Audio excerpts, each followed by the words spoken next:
Introducing Blackened Copper, a concentrated traditional patina. Supplied as a concentrate, the blackened copper needs to be diluted. Now we'll use 75% blackened copper, and then we'll dilute it with distilled water. And distilled water is a requirement. You cannot use tap water or well water. It will provide contaminants which will change your reaction. So distilled water, and we're going to use 25% of distilled water, will provide you the most consistent effects. All of the metal in this video has been sanded with 180 grit, and then we'll use the Sculpt Nouveau metal cleaner. A normal reaction time is about 3 to 5 minutes for the blackened copper, depending on what you're going for. And with that, it also depends on what you want to dilute it to. So while we're using a 75%, and black patinas typically come in much faster than brown patinas, as you'll see, the blackened copper can be diluted 1 to 1, 1 to 2, 1 to 3, all sorts of different ratios. It just depends on what you're trying to achieve. A normal reaction for blackened copper can range anywhere from a light gray up to almost a pitch black. When I sprayed this one on, it came in a little inconsistent for my liking, so I'm using a Scotch-Brite pad. And this is a normal process. If you've seen our other videos, you'll see that I'll use a Scotch-Brite pad a lot of the times on that first coat. Just kind of acts as a sacrificial coat. You can see the copper is definitely darkened, but it's not a really great patina by any means until I get the second coat on. And you can see I'm just kind of touching up a little bit here and there where I'm getting a little bit of, it's like a little surface tension pull away, and I'm trying to even it out because this copper's a little crimped. So I'm just trying to keep all the edges wet, but we'll let it go for about 3 to 5 minutes, and then we'll wash it off with water. Once it's dried and sealed, we'll go ahead and seal it in with ClearGuard matte. Here's our final sample of 2 coats of blackened copper at 75% with 2 coats of ClearGuard matte. We're going to go ahead and use that same ratio, and we're going to put it on brass.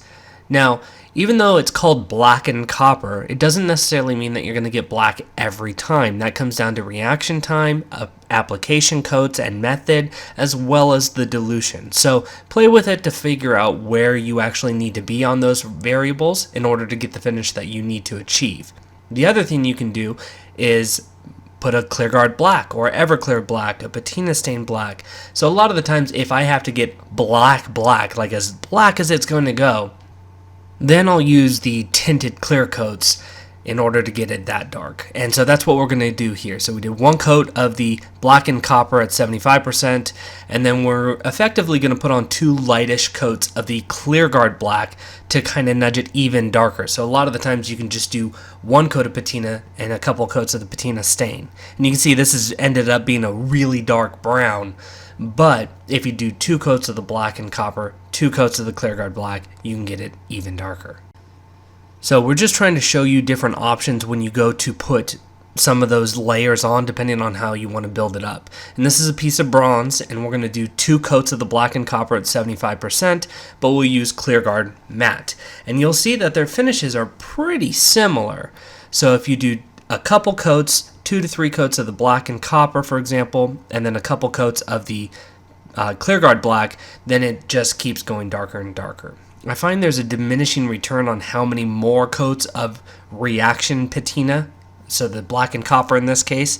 I find there's a diminishing result as to how many more coats will get it even that much darker.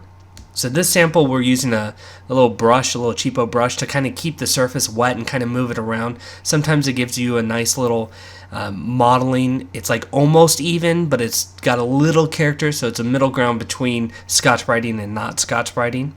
We rinsed it, we dried it, we did a second coat, and we'll let this react for a few minutes before putting on our ClearGuard matte.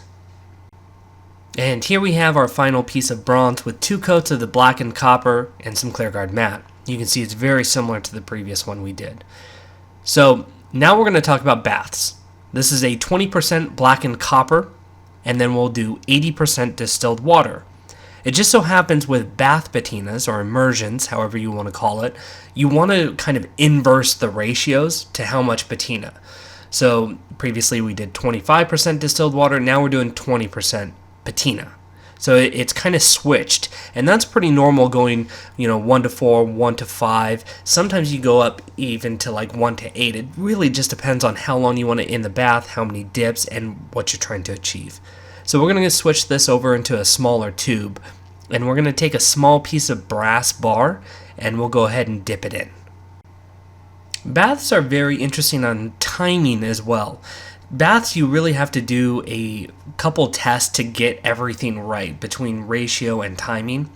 And a lot of the times I'll find that I make my bath too strong, so my bath time is about 30 seconds, or I'll dilute it too much and then my bath time will be, 5 minutes. So you got to figure out where you need to be for what you are, but baths are a great way to do a lot of material consistently. And just to separate ourselves a little from the clear guard, we'll go ahead and use a clear wax on this. And I heated the metal up just a little bit. I put on some wax and I'll buff the excess off with the microfiber rag. And here we have our final piece of Immersion dipped. It's got a nice kind of dark brown look to it, which is pretty normal. Blackened Copper is available at www.sculptnouveau.com or by calling us at 760-432-8242.